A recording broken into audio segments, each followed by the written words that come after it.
What's going on, guys? Storm First Class V here, back with another GCSS-A helpful video. And today we're going to be talking about part 7 of our series on the AIT My Workplace with the stock list, okay? So just keep in mind, the stock list is only as accurate as your inventory, okay? So if you are not doing your inventories properly, not closing out your inventories, not posting your differences, then this is not going to work for you, okay?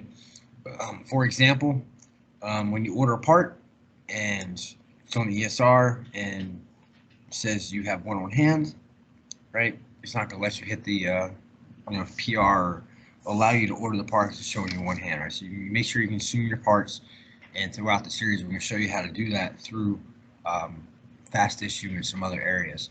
But like I said, this is a pretty easy thing to understand when it comes to the stock list, because basically it's just going to let you reference if you have something on hand or not, okay? So if you have something on hand and it's stocked, it's going to tell you.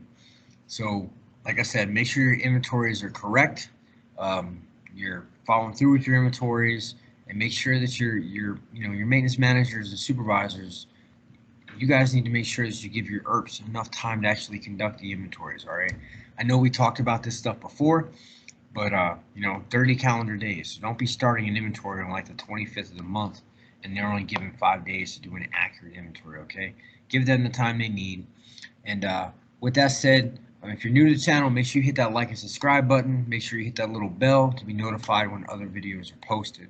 So let's go ahead and let me share my screen here with you. We're going to jump into my workplace. So my workplace, right? So like usual, plant maintenance, go down to my workplace. So I am going to show you guys how to add the URL to your actual WinGUI, so you don't have to actually go through this all the time. You can, where all your T codes are listed, you can actually click right there and it'll be there. All right. So let's use, this one.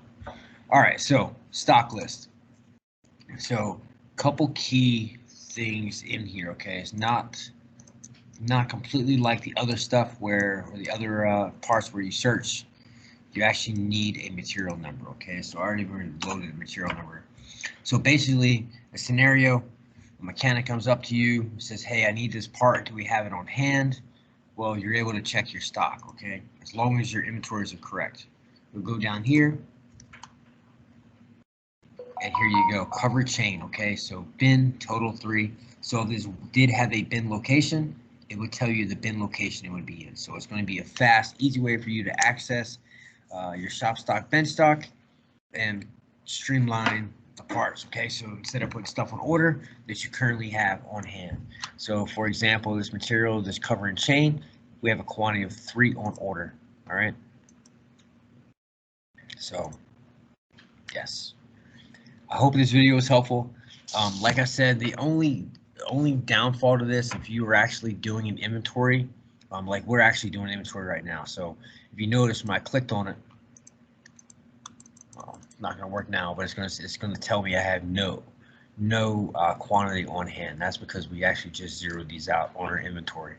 So until you actually post your differences, this quantity will not match what is on your what you currently have on hand. Okay, so just keep that in mind. Like I said, I hope this video was helpful. Stay tuned for more videos in this workplace series. We're getting towards the end, and as always, go Ordnance.